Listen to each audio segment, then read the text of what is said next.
All right, let's talk about how to get those juicy cannonball shoulders. Now, when I say shoulder, I'm really talking about the deltoid muscle, a muscle which has three distinct parts: the anterior deltoid, lateral deltoid, and the posterior deltoid. These three parts of the deltoid all have slightly different functions, with the anterior delt acting primarily to perform shoulder flexion or raising your arm straight out in front of you, the lateral delt performing shoulder abduction or lifting your arm straight out to the side, and the posterior delt performing horizontal abduction or moving your arm away from the midline of the body in the horizontal plane. If you want the appearance of having big round delts, then you're going to want to focus most of your volume on the lateral and posterior heads of the deltoid. There are two reasons for this, with number one being that having big front delts doesn't really give the appearance of having big and round shoulders, and number two being that most people's front delts are already developed well beyond where they would need to be for physique purposes, given that the front delts are highly active during pressing movements such as the bench press or any variation of that motion. So because front delt training should not be a priority in my opinion, this training guide will not include the overhead press, which primarily targets the anterior delts and not so much the lateral or posterior heads of the delt, and I'll tell you why.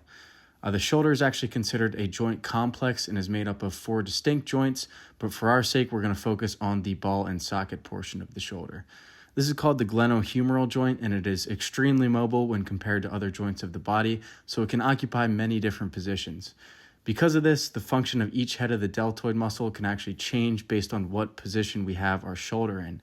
For example, I mentioned that the lateral deltoid performs shoulder abduction. This means that it should be the prime mover during an exercise like the overhead press, since our arm is doing that shoulder abduction movement, right? Well, not exactly. You'll notice that when you do an overhead press, you will feel it primarily in the anterior deltoid, or the front of your shoulder. This is because we must externally rotate our shoulder in order to perform an overhead press. When this happens, the line of pull of the anterior deltoid fibers more closely align with that abduction movement pattern that I described. If we wanted to target the lateral deltoid, our shoulder would have to be in a more internally rotated position, and we would no longer be able to perform a pressing motion, but rather we would need to perform something like a lateral raise motion. Now, if you enjoy doing overhead presses, by all means keep them in your program. But it is my personal belief that they are not necessary for the development of the most aesthetic physique.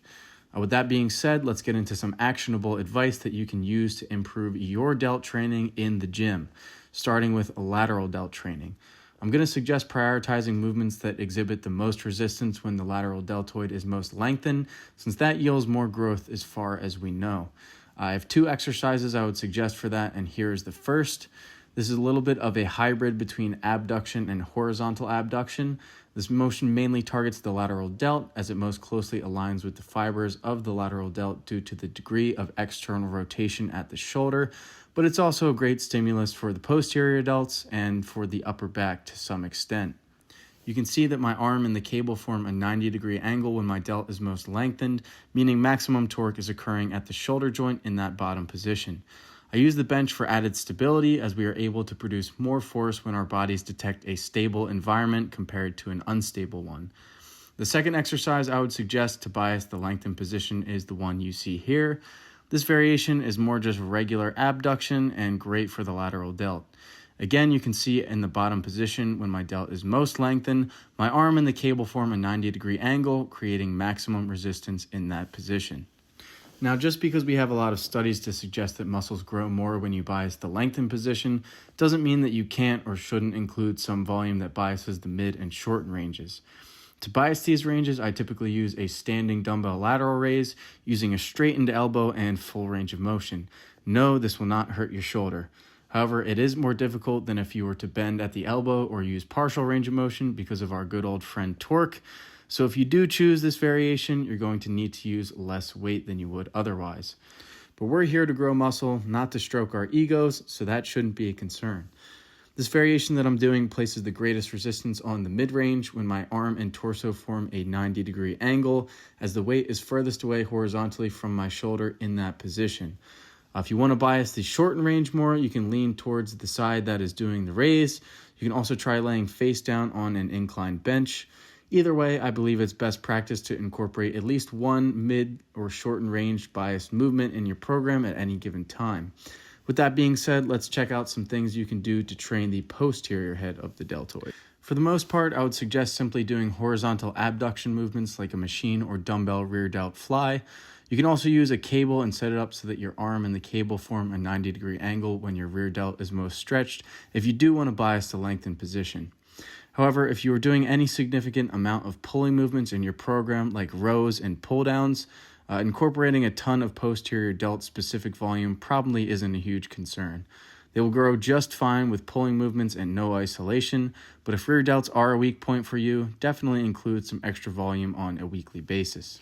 Overall, I would suggest focusing most of your volume on the lateral delts, performing somewhere between 10 and 20 sets per week. You can incorporate posterior delt work if they are a weak point for you. Sticking to a little bit less volume, I would suggest somewhere between 5 and 15 sets per week, since they are already active during a lot of other movements that you likely have in your program.